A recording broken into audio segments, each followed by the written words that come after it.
Welcome to part to.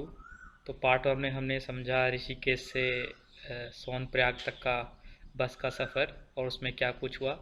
Part to में अभी हम सोनप्रयाग से केदारनाथ धाम तक का सफ़र देखेंगे।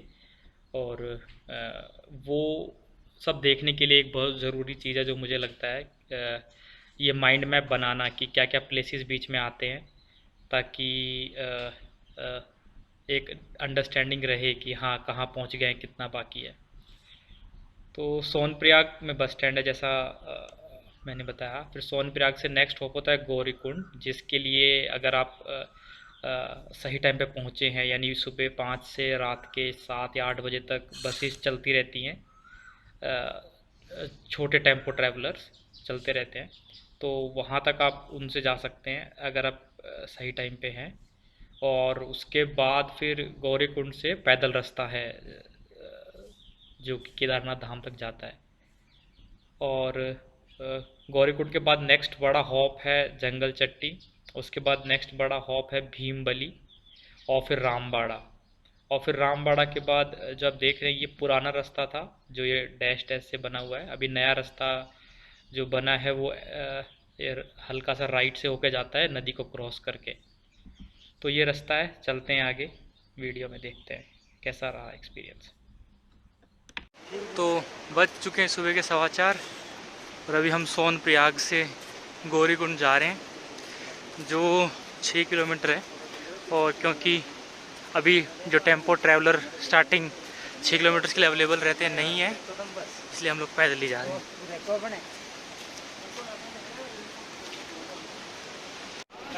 और केदारनाथ की यात्रा में हम पहुंच गए हैं गौरीकुंड, और ये गर्म पानी का झरना। और अभी हम सब लोग स्नान करके, वो आ रहे हैं मेरे दोस्त, वो पीछे एकदम। और अभी हम एकदम सब तैयार हैं चलने के लिए। तो ये शुरू हो गया गौरीकुंड से हमारी ऑफिशियल केदारनाथ यात्रा। वो रास्ता आपको दिख रहा होगा ऐसे जिगजैग में ऊपर जाते हुए। चलिए चलते हैं। तो ये हम पहुंच गए हैं भीमबली, और ये ऐसे करके रास्ता है सामने से, और हमें शायद उन पहाड़ों में गुम हो जाना है थोड़ी देर बाद। चलिए चलते हैं।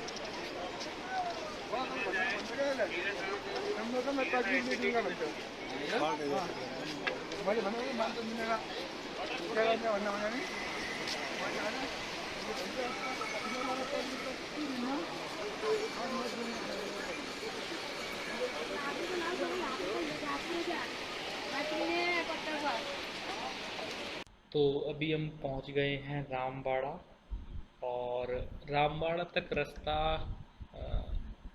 सही था, मतलब ज़्यादा चढ़ाई नहीं थी। बट हाँ, रामबाड़ा को जस्ट क्रॉस करते ही एकदम खड़ी चढ़ाई आ जाती है। और ये खड़ी चढ़ाई धाम तक रहती है, और काफ़ी थकाने वाली चढ़ाई रहती है ये। तो हार्ड था ये चढ़ाई का एक्सपीरियंस। और लास्ट टाइम हम थे, हम वहाँ रामबाड़ा में थे। वो पुल जो छोटा सा दिख रहा है वो नदी के उस पार, वहाँ पे थे। और ये आ गए हैं एकदम उसके जस्ट अपोजिट, जो पिक्चर आपको उस टाइम मैं दिखा रहा था वहाँ पे। तो हमें केदारनाथ की वादियों में अपना फाइनल एसेंट करते हुए, ये घने जंगल, ये बहता पानी, और हमारी ये थकी हुई सांसें आपको बता ही रही होंगी कि चढ़ाई काफ़ी है। और ये हमने शॉर्टकट लिया। ऐसे काफ़ी शॉर्टकट रहते हैं, एक तो मेन रास्ता है, बट हाँ और कुछ शॉर्टकट से बने रहते हैं ऐसे। तो ये एक, बहुत थक गया हूँ, सांसें फूल रही हैं, शायद ठंडी हवा लगने से हो रहा है ये। तो ये मरेगा भी। ठंडी हवाओं से याद आया, मैं आपको दिखा देता हूँ बर्फ़। तो वो जो सामने है, वो जो सामने है वो बर्फ़ है, और ये हंसी वादियाँ। और ये हम आ गए हैं कहाँ, किसी को नहीं पता। नज़ारे 100 में से 100 देने पड़ेंगे इन नज़ारों को, बट इन नज़ारों को देखने के लिए की जाने वाली मेहनत सामने नहीं आ पाती है। तो ये हम चलते जा रहे हैं और ये प्यारा व्यू जो हमें बुला रहा है।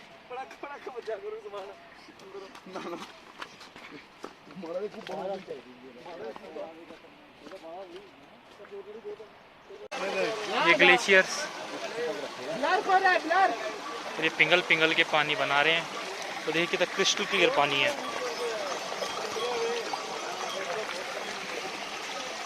और ये नीचे जा रहा है।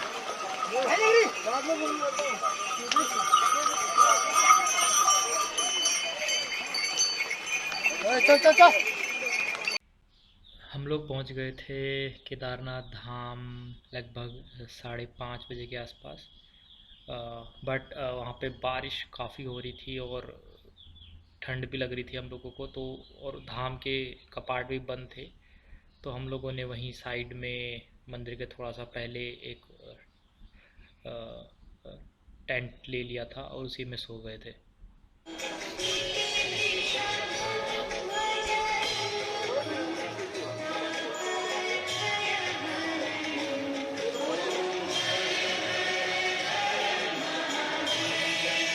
तो ये भाई फर्स्ट व्यू। हम लोग अभी जस्ट उठे हैं, 5 बजे हैं और ये हमारा टेंट था। पर मैट्रेस या पर बेड जो भी आप कह लो, इट वाज लाइक दिस। पर mattress 400 rupees and those are washroom और there you can use them. And या एज यू कैन सी कि बहुत फॉग है और टेम्परेचर वैसे ज़्यादा ठंड लग नहीं रही है। देखते हैं, बर्फ़ जमी हुई है चारों तरफ। और ये वाला नज़ारा मेरा फेवरेट है, ये वाला। ये मंदिर के मंदिर के पीछे भी सेम व्यू आता है, तो मंदिर उस तरफ ही है। अभी जाते हैं, दर्शन करते हैं।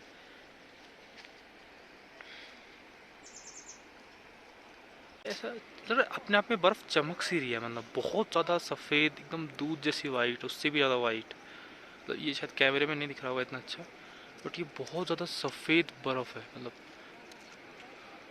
ये तो ये बहुत अच्छा लग रहा है देखने में। कल रात को 8 बजे मतलब ये ऐसी बर्फ़ दिख रही थी, मतलब अचानक से एकदम अंधेरे में से बस ये जो बर्फ़ का पार्ट है ये बस दिख रहा था। मतलब ये अपने आप में अचंभा सा है मेरे लिए तो, एटलीस्ट, कि ऐसा कैसे हो रहा है जब आसपास पूरा अंधेरा बस, और ये इतना पोर्शन बस चमकता है, इतना पोर्शन। तो उस लगभग 5:45 के आसपास हम लोग मंदिर पहुंच गए थे, बट हाँ भीड़ काफ़ी ज़्यादा थी। 2-2.5 घंटे वेट करने के बाद लगभग 9 बजे के आसपास हमारे दर्शन हो पाए और बाहर के नज़ारे कुछ ऐसे थे।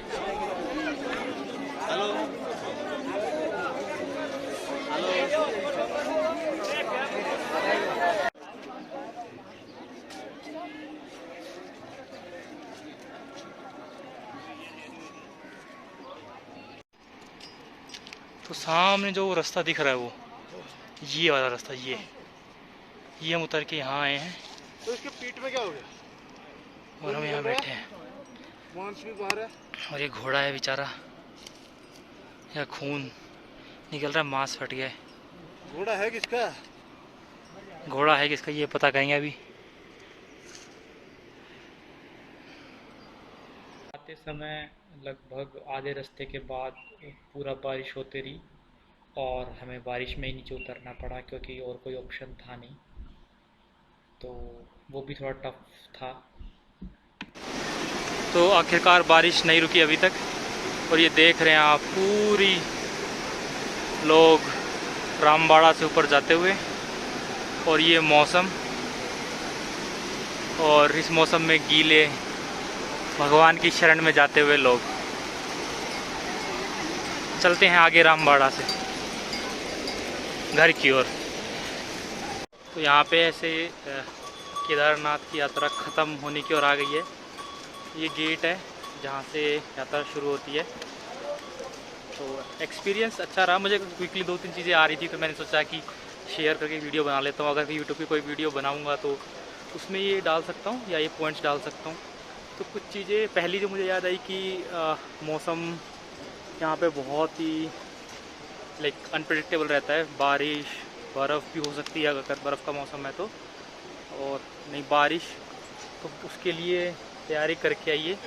रेनकोट जैसे मैंने पहना हुआ है वो ले लीजिए, और जूते, स्पेशली ग्रिप वाले जूते जो ग्रिप रहती है जिनमें, वो लेके चलिए। तो वो बारिश के लिए 2 चीज़ें बहुत इम्पोर्टेंट हैं। दूसरा जो मुझे लगा कि हाँ, खाने के लिए तो ढाबे वगैरह हैं रास्ते में बहुत सारे, बट कोशिश कीजिए कि ज़्यादा हैवी ना खाएं, नहीं तो पैदल अगर चल रहे हैं तो उसमें में भी थोड़ा सा दिक्कत होगी।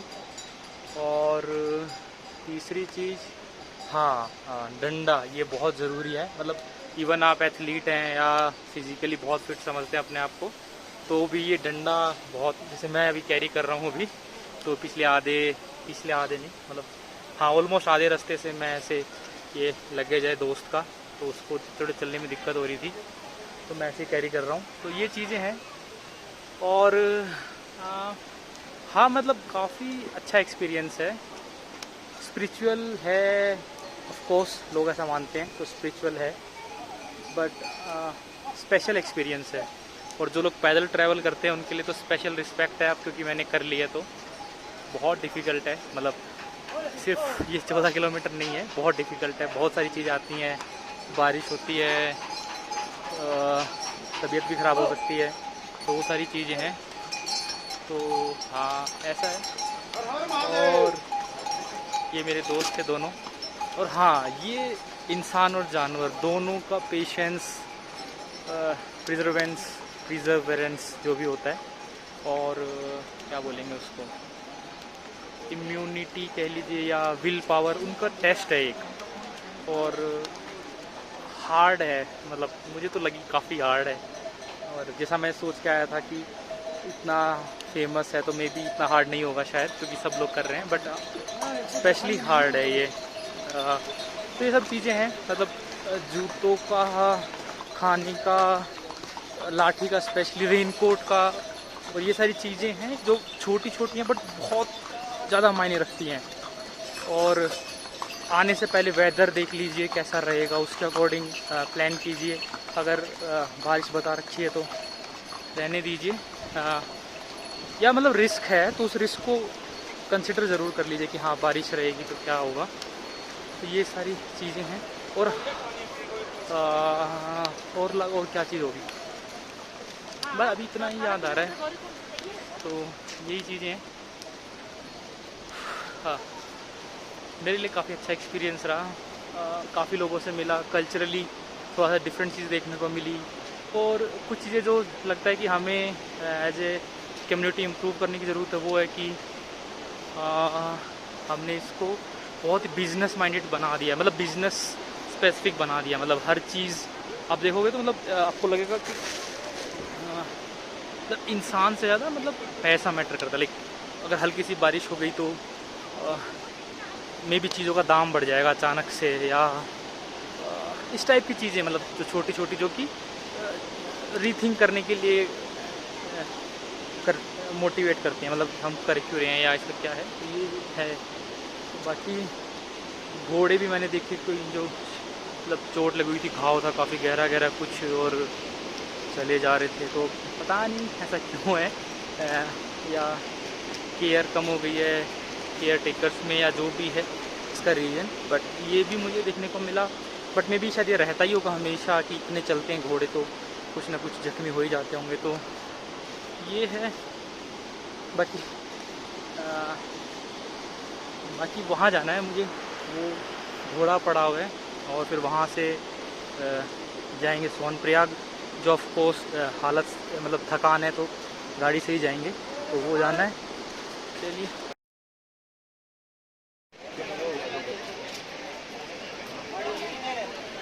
तो भाई ये है गाड़ी के लिए लाइन, मतलब जो गाड़ी जाती है ना नीचे, उसके लिए। तो ये इतनी भीड़ है यहाँ पे, और गाड़ियाँ नीचे से आएंगी शायद वही जाएंगी, पर इतनी आ नहीं रही हैं और इतने लोगों को जाना है तो अब शायद कोई ऑप्शन नहीं है इन लोगों को। और शायद 8 किलोमीटर या जो भी डिस्टेंस है वो सोनप्रयाग तक गौरीकुंड से वो पैदल चलना पड़ेगा। तो ऐसे गाड़ी आ रही है, ये गाड़ी में कितने 10-12 जितने बैठ सकते उतने बैठते हैं, बट भीड़ बहुत ज़्यादा है पर इतने लोग शायद नहीं बैठ सकते। और जो लोग की हालत ख़राब थी, जो इस उम्मीद में गौरीकुंड तक आए थे कि यहाँ से गाड़ी मिल जाएगी, शायद उनको नहीं मिलेगी अब। तो ये भीड़ है दूर तक, तो ये है गाड़ियाँ